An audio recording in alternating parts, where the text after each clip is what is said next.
Good morning student, welcome back to the Little Angels Academy online classes. In last video we have discussed about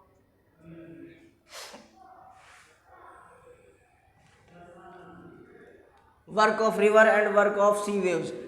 In this video we will discuss about work of ice and work of wind. Let's see first of them work of ice के कौन कौन से काम होते हैं. Glaciers आपने सुना होगा, हिमालय जो माउंटेन्स वहाँ पर बहुत सारे ग्लेशियर पाए जाते हैं. There are found many glacier in Himalaya mountain range. What are the glacier? Glacier are rivers of ice. के ग्लेशियर क्या होते हैं कि आइस की रिवर्स होती हैं. जिस प्रकार वाटर रिवर्स होती है ऐसे आइस की रिवर होती है. Which erode the landscape by bulldozing soil and stone to expose the rocks below.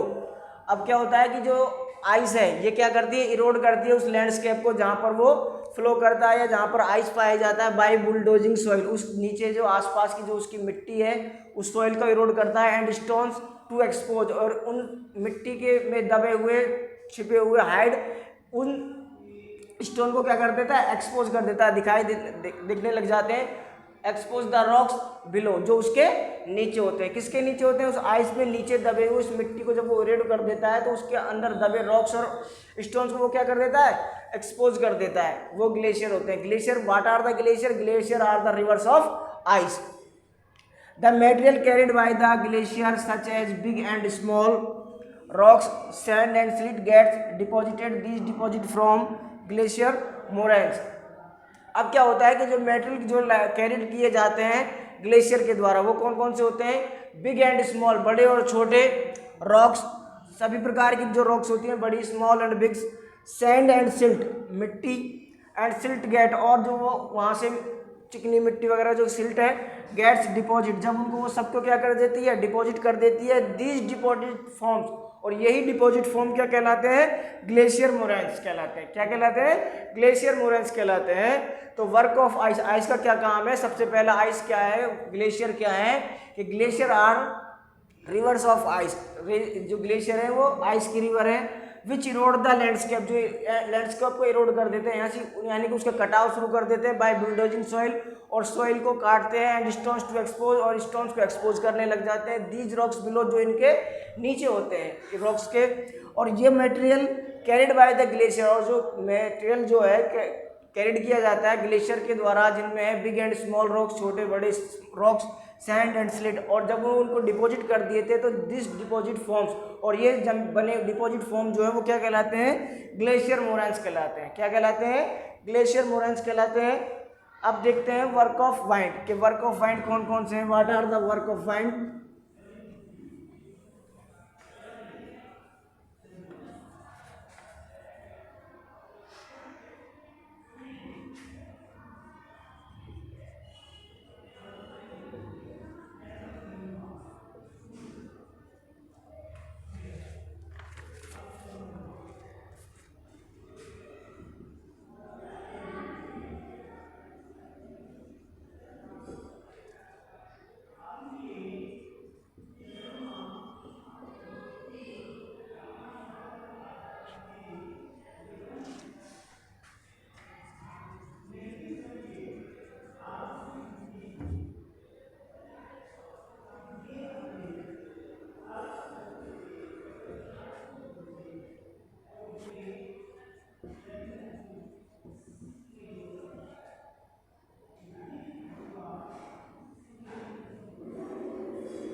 अब बात करते हैं वर्क ऑफ वाइंड की, जो वाइंड जो है वो क्या क्या काम करता है? An active agent of erosion and deposition in desert is wind, यानी कि जो भी एक्टिव एजेंट है वो डेजर्ट में वो क्या है? वाइंड है। और वो क्या करता है? इरोजन एंड डिपोजिशन, कहीं से इरोड करता है, कहीं पर डिपोजिट कर देता है। ये एक्टिव एजेंट है डेजर्ट में। In desert you can see rocks in the shape of mushroom, या जिस प्रकार की जो मशरूम की शेप होती है उस प्रकार की आपको रॉक्स दिखाई दे जाती हैं। कहाँ पर? डेजर्ट में। तो ये जितने भी मशरूम शेप में जो रॉक्स होती है वो कॉमनली कॉल्ड क्या कहलाते हैं? मशरूम रॉक्स कहलाते हैं। क्या कहलाते हैं? मशरूम रॉक्स कहलाते हैं। तो अब समझ में आया कि जो वाइंड्स जो है जो डेजर्ट में क्या करती है? उन रॉक्स को फॉर्म करती है। किससे? इरोजन और डिपोजिशन से। तो ये एक एक्टिव एजेंट है, एक एक्टिव मीडियम है जो क्या करता है? इरोजन भी करता है और डिपोजिशन भी करता है। कहाँ पर? डेजर्ट में।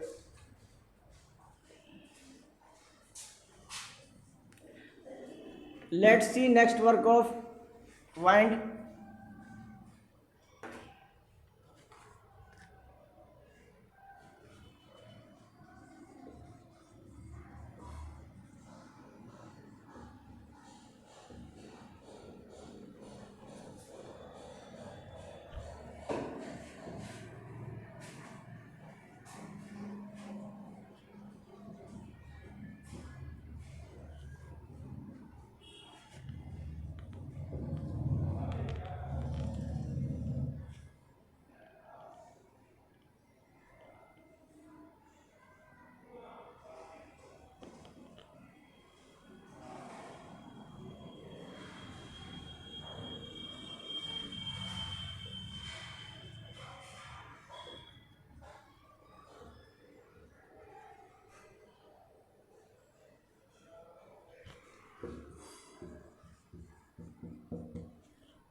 अब देख ले next work of wind. When the wind blows it lifts and transport sand from one place to another. जब जो हमारी वाइंड है वो जो ब्लो करती है, बहती है और उस सैंड को उठाकर एक स्थान से दूसरे स्थान पर ट्रांसपोर्टेड कर देती है, उठाकर दूसरी जगह ले जाती है, ट्रांसपोर्ट कर देती है। व्हेन इट स्टॉप ब्लोइंग, और जब ये बहना रुक जाती है, कौन? वाइंड। जब वेव स्टॉप हो जाती है ब्लोइंग करती हुई, the sand falls and get deposit in low hills. और वो क्या होती है कि जब जैसे ही वाइंड ब्लो करना स्टॉप करती है तो जो सैंड है वो नीचे गिर जाती है, फॉल हो जाती है एंड डिपॉजिट, और वो वहाँ पर डिपॉजिट होने लगती है इन लो हिल, एक छोटी पहाड़ी के रूप में, हिल्स के रूप में, लाइक स्ट्रक्चर, जो कि एक हिल की स्ट्रक्चर में होती है। These are called sand dunes. इन्हीं स्मॉल हिल्स को, सैंड की लो हिल्स को हम क्या कहते हैं? सैंड ड्यून्स कहते हैं। क्या कहते हैं? सैंड ड्यून्स कहते हैं। ये कैसे बनते हैं? जब हमारी जो वाइंड है वो ब्लो करके और सैंड को लिफ्ट करके ट्रांसपोर्ट कर देती है one place to another place, and when it stop to blowing it falls and deposit in low hills like structure. जब वो स्ट्रक्चर हिल्स की तरह बना देती है हवा गिराने के बाद में, तो उसी स्ट्रक्चर को हम क्या कहते हैं? सैंड ड्यून्स कहते हैं। क्या कहते हैं? सैंड ड्यून्स कहते हैं। ये काम होता है वाइंड का, जो कि एक एक्टिव एजेंट होती है डेजर्ट में। पहले क्या करती है? वो मशरूम रॉक्स बनाती है, उसके बाद में वो सैंड ड्यून्स बनाती है। अब तीसरी जो है another work of wind, let's see.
अब क्या होता है कि डेजर्ट में जब टेम्परेचर हाई और ज़्यादा हाई होने लगता है तो when the grains of sand, जो सैंड के ग्रेन्स होते हैं, are very fine and light, वो हल्के हो जाते हैं और चमकीले हो जाते हैं, the wind can carry it over very long distance, और वाइंड जो है उनको लॉन्ग डिस्टेंस तक कैरी कर सकती है।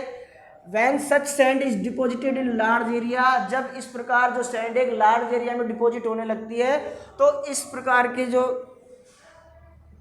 स्ट्रक्चर होगी उसको हम क्या कहेंगे, लूज कहेंगे। क्या कहेंगे, लूज कहेंगे। और ये कहाँ पर पाए जाते हैं, मोस्ट फाउंड इन चाइना। ये लॉजेस कहाँ पाए जाते हैं, चाइना में पाए जाते हैं। यानी कि जब जो हमारी सैंड है वो लाइट और फाइन हो जाती है, जिससे वाइंड को उसको कैरी करना बहुत ही ईजी हो जाता है और वो उसको लॉन्ग डिस्टेंस तक कैरी करती है। और जब वो लॉन्ग डिस्टेंस तक कैरी करती है तो एक लार्ज एरिया में डिपॉजिट होने लगती है, और जब लार्ज एरिया में डिपॉजिट होती है तो उस स्ट्रक्चर को हम क्या कहेंगे, लॉजेस कहेंगे। और थ्योरिकल बेस पर ये जो हमारा चैप्टर है वो कंप्लीट होता है। मिलते हैं नेक्स्ट वीडियो में। Thank you so much.